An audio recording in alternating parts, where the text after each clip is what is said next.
Catholic News Roundup is brought to you in part by PewSitter.com, your online Catholic newspaper for the third millennium, CatholicMediaCoalition.org, in line with the Church, online with the world. And TheAmericanCatholic.com, politics and culture from a Catholic perspective.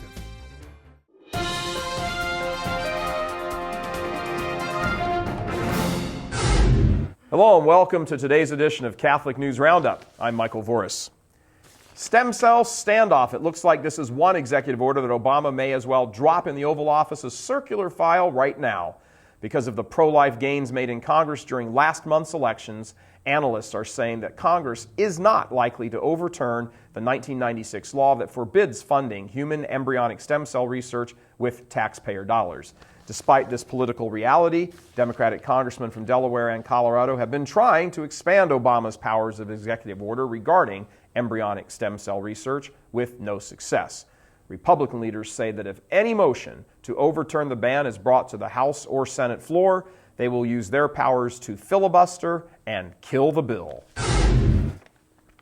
Ethical research on trial. Scientists who filed suit against Obama's executive order forcing taxpayers to fund embryonic stem cell research will be getting their day in court.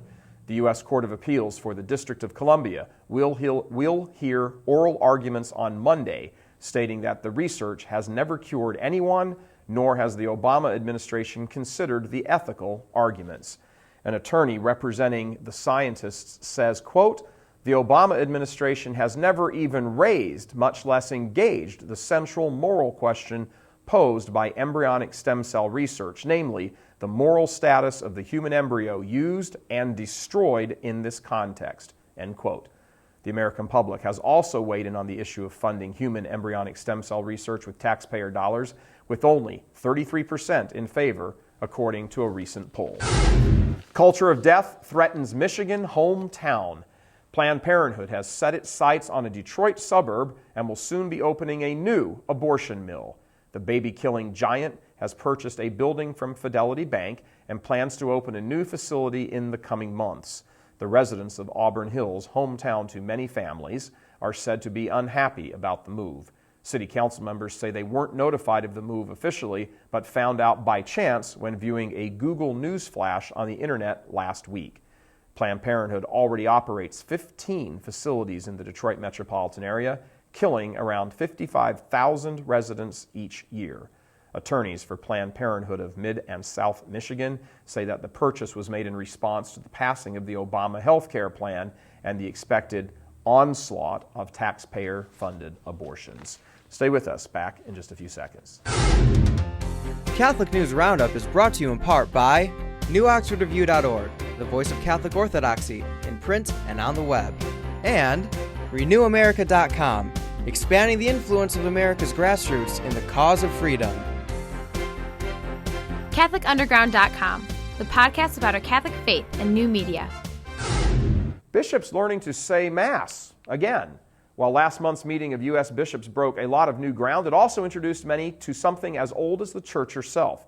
Thanks to the good priests and seminarians of the Chicago-based Canons Regular of St. John Cantius, bishops from around the country were offered personal training in how to say a pontifical high Mass, that is, the Mass said by bishops while celebrating the extraordinary form of the Mass, also commonly referred to as the Latin Mass. The free use of the Tridentine Mass has been welcomed by Catholics around the world since Benedict XVI issued his motu proprio in 2007. The Pope's directive allows all priests to celebrate this Mass without special permission from their bishop, and as a result, a new kind of liturgical renewal has been enriching dioceses everywhere. And lastly, Philadelphia says, "Merry Christmas." More Christmas controversy, this time in the city of brotherly love. This happy holidays story starts with a sign and ends with the mayor saying he's sorry. The offending sign is a tradition in Philadelphia, marking a commercial venture in the plaza by City Hall called the German Christmas Village. Shortly after the sign was changed to read Holiday Village, the phone began to ring off the hook at City Hall, and the mayor wanted off the hook as well. So, 2 days later, the sign was restored, but not the mayor's credibility, as he shifted blame elsewhere. Merry Christmas, Mayor Nutter, and thanks for the sanity. I'm Michael Voris. Thanks for tuning in. Be sure and tune in tomorrow for your daily dose of Catholic News Roundup right here on RealCatholicTV.com. And be sure and check out The Vortex today, where we talk about fortitude, courage. Thanks for tuning in. Be sure and tune in, tell all your friends about us. And as always, God bless you.